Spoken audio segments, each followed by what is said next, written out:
MCU और DCU की movies में वीएफएक्स का जादू देखते देखते मन में बड़ी लालसा जगती थी कि बॉलीवुड में ऐसे वीएफएक्स कब देखने को मिलेंगे। फिर भगवान ने फरिश्ते के रूप में भेजा आयान मुखर्जी जी को, जिन्होंने ब्रह्मास्त्र जैसी वीएफएक्स के बवंडर से भरी हुई मूवी हमें देने की सोची। फॉक्स स्टार स्टूडियो की मूवी ब्रह्मास्त्र, जिसकी हाइप बनाने के लिए 2-3 सॉन्ग रिलीज किए गए। सॉन्ग पे व्यूज भी काफी अच्छे खासे गए हैं। तो अब देखना ये है कि ये मूवी बॉलीवुड इंडस्ट्री में क्या बवाल मचाती है। इसकी रिलीज डेट भी सभी को पता चल चुकी है, जो कि आने वाले महीने सितंबर की 9 तारीख को रिलीज होने वाली है। देखो, ब्रह्मास्त्र का कंसेप्ट मूवी में बहुत ही सिंपल है और इसका एक्सप्लेनेशन एंशिएंट पीरियड से उठाया गया है और आज की आधुनिक दुनिया के अनुकूल ही इसे बनाया जाएगा। दोस्तों, अगर आपको शिव त्रयी के बारे में पता होगा तो शिव त्रयी में 3 बुक्स भी शामिल हैं। यदि ब्रह्मास्त्र वास्तव में शिव त्रयी पर आधारित है तो इसी के एक्सप्लेनेशन के बेसिस पे ये मूवी तैयार की गई है। ब्रह्मास्त्र पार्ट 1 शिवा। इसकी स्टोरी लाइन कुछ ऐसी है कि इसमें एक नौजवान युवक रहते हैं जो कि रणवीर कपूर है। इनका एक लड़की पे दिल आ जाता है और ये उसके लिए कुछ भी करने को तैयार होते हैं। इवन आफ्टर कि इनको जब पता चलता है कि मेरे पास आग को कंट्रोल करने की पावर है, तब तो ये और भी हद पार करने को तैयार होते हैं उसके लिए। बट सॉरी दोस्तों, आज के वीडियो में हम ब्रह्मास्त्र मूवी के रिव्यू या रिएक्शन के बारे में कोई भी बात नहीं करने वाले हैं।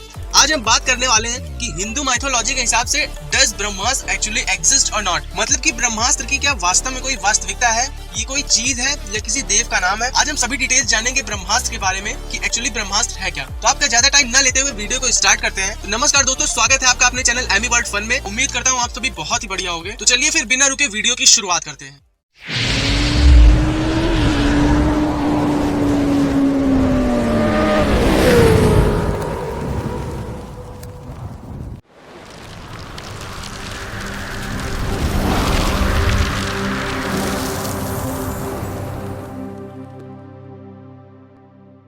दोस्तों, हिंदू माइथोलॉजी के माने तो ब्रह्मास्त्र एक चीज का नाम है, यानी कि एक वेपन का नाम है। ये किसी भी देवी या देवता का नाम नहीं है और ब्रह्मास्त्र को कोई छोटा मोटा वेपन समझने की कोशिश मत कीजिएगा। ये भगवान ब्रह्मा द्वारा निर्मित किया गया था और ये बेहद शक्तिशाली और पावरफुल वेपन है। और अगर आप ग्रंथ पढ़ने के शौकीन हैं तो इसका एक्सप्लेनेशन संस्कृत ग्रंथों में कई जगहों पर मिलेगा। दोस्तों, हिंदू मान्यता के अनुसार ये दिव्यास्त्र यानी कि ब्रह्मास्त्र परमपिता ब्रह्मा का सबसे मुख्य अस्त्र माना जाता है और ये वेपन इतना खतरनाक होता है कि आपके अगेंस्ट खड़े व्यक्ति के साथ साथ विश्व के कई कोनों को साफ करने का दम रखता है। दोस्तों, कई जगह तो ये भी लिखा हुआ है कि अगर ब्रह्मास्त्र को आप अपने दुश्मन के किसी भी घर पर या फिर उसके किसी भी कैंपस पर आप इसे छोड़ेंगे तो ना कि ये सिर्फ उस जगह को नष्ट करके रख देगा, बल्कि उस जगह पर अगले 12 सालों तक अकाल पड़ने वाला है। और अगर गलती से कहीं 2 ब्रह्मास्त्र आपस में टकरा दिए जाएं तो समझ लो कि प्रलय आना निश्चित है। दोस्तों, महाभारत के युद्ध में 2 ब्रह्मास्त्रों के टकराने की स्थिति था भाई, जब ऋषि वेदव्यास जी के आश्रम में अश्वत्थामा और अर्जुन ने अपने अपने ब्रह्मास्त्र चला दिए थे। नया नया वेपन मिला होगा, सोचे कि लाओ आज रंगबाजी दिखाई देते हैं। लेकिन वेदव्यास जी ने उस टकराव को टालने की बहुत ज्यादा कोशिश की थी और वो इस काम में सफल भी हो गए थे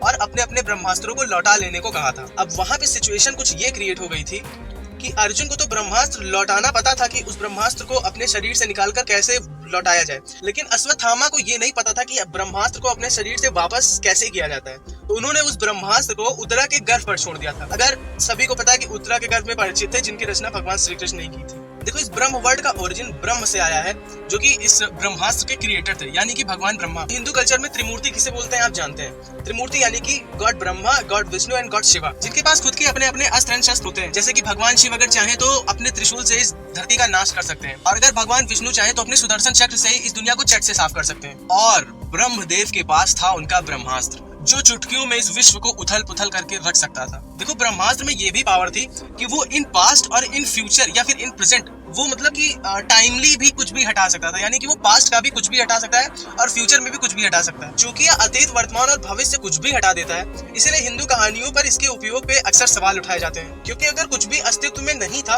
और कभी भी अस्तित्व में नहीं होगा तो उस इकाई की कल्पना करना भी तो असंभव है। लेकिन देखो, ब्रह्मास्त्र शब्द का जो अधिक सामान्य उपयोग है, मतलब कि ज्यादा से ज्यादा यूज है किसी घटना के दौरान मौजूद जो उसका एंड वेपन होता है ना, अंतिम हथियार को क्रिएट करना है। कुल मिलाकर प्रेजेंट ब्रह्मास्त्र के विचार को समझना बहुत ही ज्यादा डिफिकल्ट है और ये साबित करना भी असंभव है कि ऐसा कुछ मौजूद है भी या इस्तेमाल किया गया है भी या नहीं। मतलब कि ब्रह्मास्त्र की एग्जिस्टेंस कभी थी या नहीं थी, इस बात का कंफर्मेशन करना भी कोई आसान काम नहीं है। देखो, अब मैं ब्रह्मास्त्र के कुछ यूजर बताता हूँ आपको। यूजर मतलब समझ रहे हैं ना, जैसे आईफोन यूजर होता है, एंड्रॉइड यूजर होता है। मैं कौन हूँ? मैं तो गरीब आदमी हूँ, तो मैं एंड्रॉइड यूजर हूँ। ब्रह्मास्त्र के यूजर कौन कौन थे वो बताता हूँ। नंबर 1, महाराज कौशिक, जो ब्रह्म ऋषि विश्वामित्र नाम से जाने जाते थे।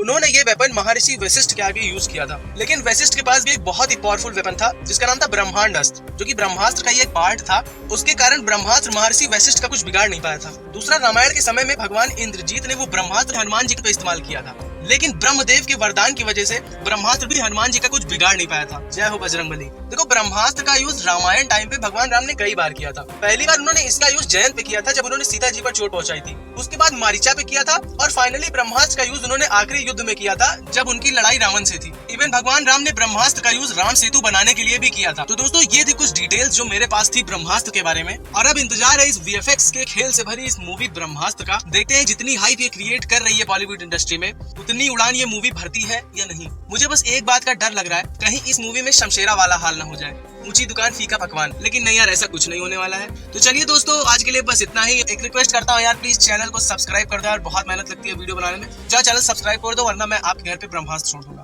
पक्का ब्रह्मास्त्र छोड़ दूंगा। सब्सक्राइब कर जाके, वरना पक्का ब्रह्मास्त्र छूटेगा आज आपके घर पे। तो मिलते हैं गाइस अगले वीडियो में। तब तक के लिए अपना ध्यान रखिए, खूब मौज करिए, मस्ती करिए। Bye bye.